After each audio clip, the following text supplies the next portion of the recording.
Salut à tous, me revoilà. Aujourd'hui, on va donc parler plus précisément d'une séance type de CrossFit. Tout d'abord, je vais revenir sur un point essentiel. Le CrossFit, c'est destiné à tout le monde et bien sûr, quel que soit le niveau que l'on a. C'est pour cela que l'on va parler d'une version RX, une version Scale sur un road donné. Je vais m'expliquer. On va donc commencer par le RX. Alors le RX, c'est sur un road donné, on ne change ni les charges qui sont données au préalable, ni changer un exercice où on n'a pas forcément la technique ou le skill. Donc, utiliser la version RX sur un road peut être une source de challenge et de motivation pour vous. Mais il faut seulement l'utiliser lorsque vous êtes sûr d'atteindre le degré d'intensité spécifié. Cependant, le RX n'est qu'un niveau et le chemin vers la progression n'est pas fini lorsque vous avez atteint ces charges. Il faut se dépasser.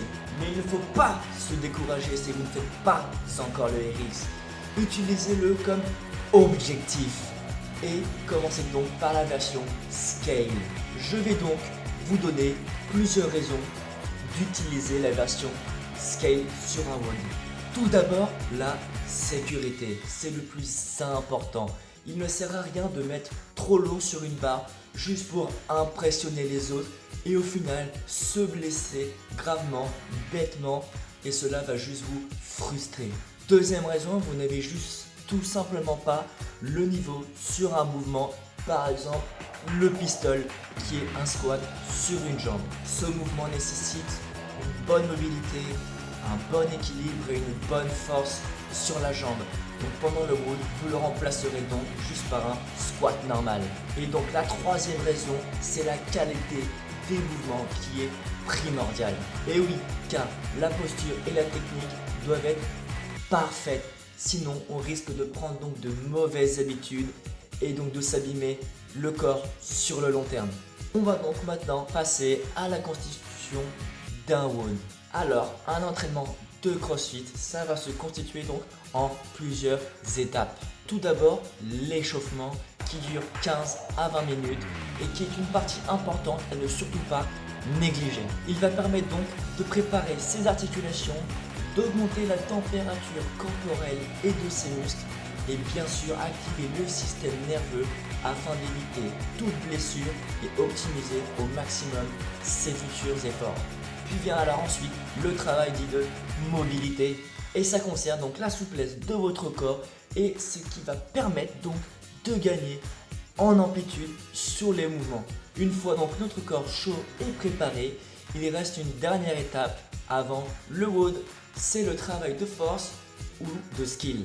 Le travail de force a pour but donc de développer sa force maximale sur un mouvement et bien sûr augmenter la charge à chaque tour. On va donc de manière générale utiliser la méthode suivante 3-3, 2-2, 1 et 1 qui correspond donc au nombre de répétitions à effectuer. Bien sûr, on va prendre du repos entre chaque série. Pour le travail du skill, c'est donc le perfectionnement, voire l'apprentissage. Par exemple, le handstand push-up, dit pompe poirier. Vous allez donc apprendre les mouvements sur différentes étapes intermédiaires. Et puis après tout cela, vient enfin le moment le plus attendu, le road, qui sera un Metcom, donc métabolisme conditioning. C'est donc un entraînement de plusieurs exercices, comme je vous l'ai déjà dit, à haute intensité et qui va bien sûr développer votre condition physique. Il y a bien sûr plusieurs Metcom. On va parler donc des plus connus. Il y a donc le floor time, qui est de réaliser les mouvements donnés le plus rapidement possible. Puis on va parler aussi donc du AMRAP, as many rounds as possible, donc traduit mot à mot, faire le plus de tours possible, donc des exercices qu'on nous a donnés sur un temps fixe. Et une fois le voyage en enfer passé, vous allez pouvoir vous reposer. C'est là que vous allez pouvoir vous ressourcer en sucre, en protéines, en eau. Mais bien sûr, avant ce petit plaisir, il va falloir vous étirer, vous masser après chaque fin de séance. C'est mieux pour vous pour éviter un maximum les courbatures. Bon, je sais qu'après, celles sur les premières séances, elles sont inévitables. Et voilà les gens, c'est déjà la fin de cette vidéo. J'espère qu'elle vous aura plu. N'hésitez pas à la partager, à liker ma page Facebook qui est dans la description, à mettre un petit commentaire si vous êtes ou non adepte du CrossFit.